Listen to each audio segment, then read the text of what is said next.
चलिए इस बुलेटिन की शुरुआत छत्तीसगढ़ से आज की एक दुखद खबर के साथ करेंगे, जहां छत्तीसगढ़ की लोक कला पंडवानी को विश्व मंच पर नई पहचान दिलाने वाली पद्म विभूषण सम्मानित लोक गायिका तीजन बाई अब हमारे बीच नहीं रही। 70 वर्ष की उम्र में रायपुर एम्स में उनका निधन हो गया। उनका पार्थिव शरीर पैतृक गांव गनियारी लाया गया, जहां राजकीय सम्मान और पूरे धार्मिक रीति रिवाजों के साथ उनका अंतिम संस्कार किया गया। प्रधानमंत्री नरेंद्र मोदी, मुख्यमंत्री विष्णुदेव साय समेत कई प्रमुख हस्तियों ने उनके निधन पर शोक व्यक्त किया।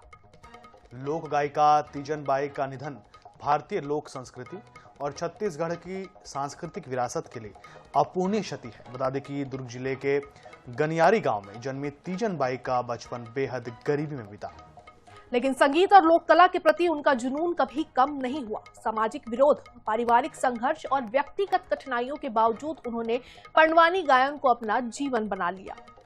कम उम्र में सार्वजनिक मंच से शुरुआत करने वाली तीजन बाई ने अपनी दमदार प्रस्तुति से देश विदेश में पहचान बनाई। पद्मश्री, संगीत नाटक अकादमी पुरस्कार, पद्म भूषण और पद्म विभूषण सहित कई प्रतिष्ठित सम्मानों से सम्मानित तीजन बाई ने पंडवानी को वैश्विक मंच तक पहुंचाकर छत्तीसगढ़ की सांस्कृतिक विरासत को नई ऊंचाई दी।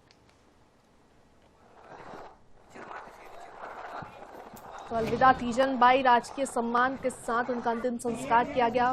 पंडवानी लोक गायिका तीजन बाई का निधन हो गया है। पद्म विभूषण तीजन बाई ने दुनिया को अलविदा कह दिया। लोक कला जगत में शोक की लहर है। रायपुर एम्स में उन्होंने, आपको बता दें, कल देर रात अंतिम सांसें ली है। सीएम विष्णुदेव साय ने अर्पित श्रद्धांजलि की है, उनको श्रद्धांजलि अर्पित की है। कई दिग्गज हस्तियों ने भी इनके निधन पर शोक जताया है। लेकिन देखिए, भारत के 3 सिविलियन ऑनर थे उनके पास में, पद्म विभूषण, पद्म भूषण और पद्मश्री।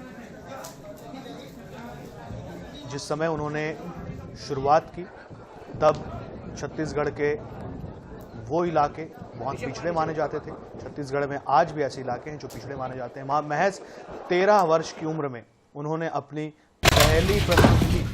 पंडवानी एक खास लोक कला है जिसके जरिए महाभारत गाई जाती है, सुनाई जाती है और उसमें सुनाने वाला ही नृत्य भी करता है, और यही करती थी पद्म भूषण डॉक्टर तीजन बाई।